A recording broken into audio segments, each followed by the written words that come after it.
Salut à tous, on se retrouve aujourd'hui pour l'épisode 1157 du Zap Image. On commence tout d'abord avec l'anniversaire pour moi du meilleur joueur de l'histoire du football. C'est bien évidemment Lionel Messi qui fête aujourd'hui ses 33 ans. Donc l'unique joueur de l'histoire à avoir remporté 6 fois le Ballon d'Or. Un mot pour le décrire, donc légende Léo Messi. Donc son palmarès en tout 860 matchs, 699 buts, 298 passes D, 36 trophées. Donc c'est le joueur qui a remporté le plus de fois le Ballon d'Or. Meilleur buteur de tous les temps de l'équipe du FC Barcelone et meilleur buteur de tous les temps de l'Argentine. Sa carrière est pleine de trophées et de récompenses. On peut voir aussi tout ce qu'il a remporté en trophée Léo Messi. 4 fois la LDC, 3 fois la Super Coupe d'Europe, 3 Coupes du Monde des clubs, 10 fois la Liga, peut-être la 11e cette saison. Il a remporté 9 fois la Super Coupe d'Espagne. Il a remporté 6 fois la coupe espagnole, 6 fois le ballon d'or, 6 fois le soulier d'or, 33 ans mais toujours au top. Respect à Léo Messi et surtout très bon anniversaire à la Pulga. Et pour finir avec les anniversaires, donc il y a aussi celui de David Alaba, défenseur de l'équipe du Bayern Munich qui fête aujourd'hui, lui, c'est 28 ans. Ensuite on va prendre la direction de l'Angleterre, on va parler de Tottenham qui jouait contre West Ham à domicile, donc 2 matchs de suite à domicile pour les Spurs. Ils avaient fait un partout il y a quelques jours contre l'équipe de Manchester United, mais cette fois-ci se sont imposés contre West Ham 2-0. On peut voir un contre son camp de Soucek, donc un joueur de West Ham, et un but de Harry Kane. Ça fait plaisir de voir Harry Kane buteur. Donc Tottenham revient provisoirement à un point de Manchester United qui joue aujourd'hui. Donc on revient sur Harry Kane, vient d'inscrire son premier but depuis 6 mois de blessure. N'oubliez pas qu'il était gravement blessé. Il avait une blessure aux ischio-jambiers. Donc son dernier but remontait au 28 décembre dernier. Donc il s'était blessé exactement le 1er janvier 2020 contre Southampton. Donc c'était pendant le Boxing Day. Donc entre temps les gars, il a eu le temps de se rétablir, Harry Kane. Et hier, il a marqué avec cette équipe de Tottenham. Donc en tout, les gars, il a fait quand même son 200e match hier. Il a quand même marqué 137 buts en 200 matchs et 20 passes D. Des très belles stats pour l'attaquant anglais. Ensuite, pour continuer avec la première ligue, donc hier, j'avais dit que Kun Agüero s'était blessé au genou. Donc on en sait un petit peu plus sur sa blessure. Donc blessé au genou face à Burnley, Sergio Agüero devrait être absent au moins un mois. Il devrait être opérationnel pour la Ligue des Champions au mois d'août. Donc en gros, il devrait louper toute la fin de saison avec l'équipe de Manchester City. Bon, après City, c'est quasiment sûr qu'ils vont terminer à la deuxième place. Donc il n'y a pas trop d'enjeux. Mais devrait être de retour pour le 8e de finale retour contre le Real Madrid. Et pour finir avec les blessures, cette fois-ci on va parler de la blessure du gardien d'Arsenal. Bernd Leno souffre d'une entorse au genou droit. Donc le gardien allemand sera absent des terrains pendant 6 semaines. Donc lui aussi, fin de saison pour lui. Ensuite on quitte l'Angleterre, direction l'Italie. On commence avec Naples qui se déplaçait hier du côté de Hellas Vérone et victoire 2-0 des Napolitains. Donc ça va bien mieux quand même ces dernières semaines, ces derniers mois pour l'équipe de Naples. Mais pas au début de saison, c'était très compliqué. Ils enchaînaient défaite sur défaite. Donc 2-0 hier se sont imposés. Donc un but de Milik et un but de Lozano. Ensuite on quitte l'Italie, on va prendre la direction du Portugal. Et on va parler du match hier de Liga NOS entre le Benfica et Santa Clara. Et le Benfica s'est incliné une fois de plus à domicile 4-3 contre cette équipe de Santa Clara. Ils ont pris le 4e but à la 95e minute. Donc Porto peut reprendre la tête en cas de victoire ce soir. Donc Porto s'est imposé 4-0 hier. Donc du coup Porto maintenant a 3 points d'avance sur l'équipe du Benfica. Ensuite, direction l'Espagne, on commence avec Levante qui recevait hier l'Atlético Madrid et c'est l'Atlético qui s'est imposé 1-0. Bon, après, c'est un but contre son camp d'un joueur de Levante, mais l'Atlético, avec leur victoire seulement 1-0 ces derniers matchs, à chaque fois, ils prennent 3 points et l'Atlético, du coup, prend 2 points d'avance sur Séville. Donc, l'Atlético est actuellement 3e du championnat. Ensuite, cette fois-ci, on va parler du FC Barcelone qui jouait hier soir contre l'équipe de l'Athletic Bilbao. Donc, au match aller, c'était la première journée du championnat espagnol. Donc, Bilbao s'est imposé 1-0 contre le Barça. Donc, hier, revanche des Barcelonais, vu que cette fois-ci, c'est eux qui se sont posé 1-0 grâce à Rakitic qui était remplaçant au début du match. Il est rentré en cours de jeu et c'est lui qui a marqué l'unique but de la rencontre sur une passe D de Léo Messi. Donc parfait pour le Barça. Donc un but, mais ça donne quand même 3 points. Donc du coup, le Barça reprend 3 points d'avance sur l'équipe du Real Madrid. Donc le Real joue ce soir contre l'équipe de Majorque. Donc si le Real s'impose ce soir contre Majorque, donc le Real Madrid repassera devant l'équipe du FC Barcelone. Mais l'objectif du Barça hier, c'était la victoire. Objectif réussi. Ensuite, on revient sur Léo Messi a délivré ce soir sa 250e passe décisive de sa carrière avec le FC Barcelone. Donc il est impliqué dans 889 buts, 629 buts et 250 passes décisives en 722 matchs. Un monstre bien sûr, Léo Messi. Donc les stats les gars parlent pour lui, c'est exceptionnel. Ce qu'il réalise encore cette saison, Léo Messi. Donc on continue avec lui, donc il a fait gagner plus de points avec ses passes décisives que tout autre joueur en Liga cette saison. Donc en tout, il a fait quand même 15 passes D cette saison. Et ce qui a rapporté 15 points à l'équipe du FC Barcelone. Donc par exemple 3 hier, vu que c'est lui qui a fait la passe D pour Rakitic pour marquer l'unique but de la rencontre. Et pour finir avec l'Argentin, donc depuis la saison 1998-1999, Lionel Messi est le joueur de Liga qui a réalisé le plus de passes décisives en tout 176 passes D depuis plus de 10 ans pour Léo Messi. Donc il devance Dani Alves 101 passes D et Xavi en 3e position. Ensuite, le très vilain geste de Léo Messi contre Bilbao. C'est vrai que Lionel Messi a encore fait un geste hier qui va faire parler aujourd'hui en Espagne. Donc c'est cette semelle qu'il a mis sur un défenseur de l'Athletic Bilbao. On peut voir qu'il aurait pu l'esquiver. Bon, après c'est vrai que c'est dans l'action, il aurait pu l'esquiver bien sûr, mais il a préféré mettre sa semelle sur la cheville de ce joueur. Donc il a pris quand même aucun carton. Ensuite, un petit coup d'œil aux unes des journaux sportifs espagnols, surtout les journaux spécialisés sur l'équipe du FC Barcelone. Donc la une de sport, c'est marqué ils veulent cette Liga, et en une de Mundo Deportivo, but en or, bien sûr ce but de Rakitic.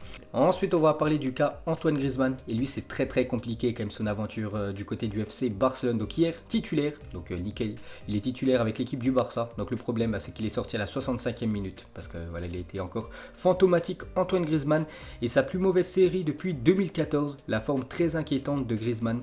Donc sale période pour Antoine Griezmann. Donc sur les 7 derniers matchs, 0 but. C'était plus arrivé depuis 6 ans pour Antoine Griezmann. C'est quand il évoluait avec l'équipe de la Real Sociedad avant de rejoindre l'équipe de l'Atlético Madrid. Donc voilà, pour vous dire vraiment qu'actuellement c'est compliqué pour le Français. Donc Antoine Griezmann en est désormais à 7 matchs de Liga sans marquer de but. Il a été remplacé face à Bilbao après une nouvelle prestation fantomatique. La situation devient très préoccupante pour Griezmann. C'est vrai que voilà, les gars, il finit même plus les matchs. Par exemple, le match juste avant contre Séville, il y a quelques jours, il était remplaçant. Il a joué seulement un quart d'heure. Donc situation très compliquée pour le Français. Donc après, je ne sais pas s'il partira quand même, parce que voilà, le Barça a quand même injecté beaucoup d'argent, et s'ils le vendent dès cet été, ils perdront de l'argent sur le joueur français. Donc une déclaration de Nabil Djellit, donc consultant sur la chaîne L'équipe. Donc il a dit: Griezmann est un top quand il est au cœur du système. Dès qu'il n'est pas dans son système, il n'a pas assez de talent individuel pour s'en sortir, et Messi c'est bien tout ça. C'est pour ça qu'il veut le retour de Neymar. Aux yeux de Messi, Dembélé a même plus de crédit. C'est vrai que voilà, je vous ai dit, gros problème pour Antoine Griezmann, c'est qu'il ne joue pas dans sa position. Sa position, c'est dans l'axe. Voilà, soit numéro 10, soit faux numéro 9 ou numéro 9. Le problème, c'est qu'au Barça, il joue sur le côté gauche. Et il n'est pas assez bon. Voilà, sur le côté, les gars, il faut des joueurs qui percutent tout ça. Et Antoine Griezmann n'a pas ces qualités-là. Donc c'est pour ça que c'est très compliqué actuellement pour le joueur français. Et pour finir avec le français, donc le message fort du Barça pour Antoine Griezmann, pour son avenir. Donc malgré les difficultés, Antoine Griezmann n'est pas laissé sur le côté, alors que Quique Setién avait déjà volé au secours de l'attaquant du FC Barcelone. Un dirigeant blaugrana en a également fait de même pour l'équipe. Donc il a dit: on a recruté Antoine pour être décisif dans les grands rendez-vous, pas dans les petits matchs. Donc en gros, hier contre Bilbao, c'était un petit match. Donc c'est pour ça que Antoine Griezmann a le droit de passer à côté de ces matchs. Mais il l'a recruté surtout pour être décisif dans les grands rendez-vous. Donc par exemple les Clasico, voilà, contre l'équipe du Real Madrid, et surtout la LDC. Et pour finir avec le Barça, c'est quand même le 5e clean sheet de suite pour Ter Stegen en Liga. Donc félicitations à lui. C'est vrai que le dernier coup qu'il a encaissé un but, c'était le 1er mars dernier contre l'équipe du Real Madrid, lors du Clasico où le Real s'est imposé 2-0. Et depuis, tous les matchs qu'on suivi en Liga, il n'a jamais encaissé de but. Et pour finir sur cette rencontre, on va juste parler de l'attaquant espagnol de l'équipe de l'Athletic Bilbao qui était titulaire hier. Donc Inaki Williams a maintenant disputé 150 matchs consécutifs en Liga sans rater un seul pour l'Athletic Bilbao, un record exceptionnel. Il n'est jamais blessé, le jeune attaquant espagnol. Ensuite, un petit coup d'œil au programme de la journée. Donc ça joue encore partout. Ce soir, les gars, ça joue en Angleterre. Il y a un beau Manchester United contre Sheffield United, un match de haut de tableau.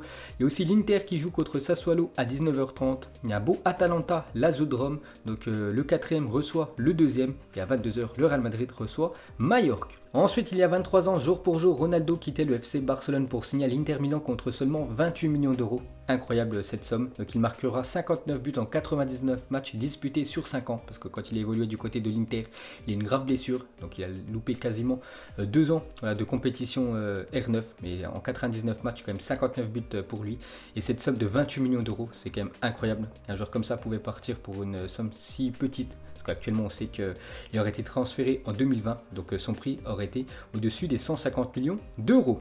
Ensuite, pour continuer avec R9, souhaite un joyeux anniversaire à son ancien coéquipier Zinedine Zidane. Donc hier, j'avais dit que Zidane fêtait ses 48 ans. Il a mis sur Instagram: joyeux anniversaire mon ami Zinedine, tu es le meilleur joueur avec lequel j'ai joué. Donc très bel hommage de R9 envers le français. Ensuite, pour continuer avec Zidane, donc il parle ce soir du match entre son équipe du Real Madrid et l'équipe de Majorque. Donc Majorque va venir chercher les 3 points. C'est une équipe qui peut te faire mal à n'importe quel moment. Ils l'ont démontré au match aller. N'oubliez pas qu'au match aller, Majorque s'est imposé 1-0 contre l'équipe du Real Madrid. Nous devrons être concentrés du début à la fin pour pour espérer repartir avec la victoire. Donc voilà ce que dit Zidane, il craint un peu cette équipe de Majorque. Mais voilà, quand même, le Real Madrid est supérieur à cette équipe de Majorque et surtout le Real Madrid doit absolument gagner vu que le Barça s'est imposé hier. Ensuite, on va parler de Toni Kroos, c'est le joueur avec le taux de passe réussi le plus élevé en Liga cette saison. 93,3% de passes tentées par Toni Kroos sont réussies. Exceptionnel, le milieu allemand.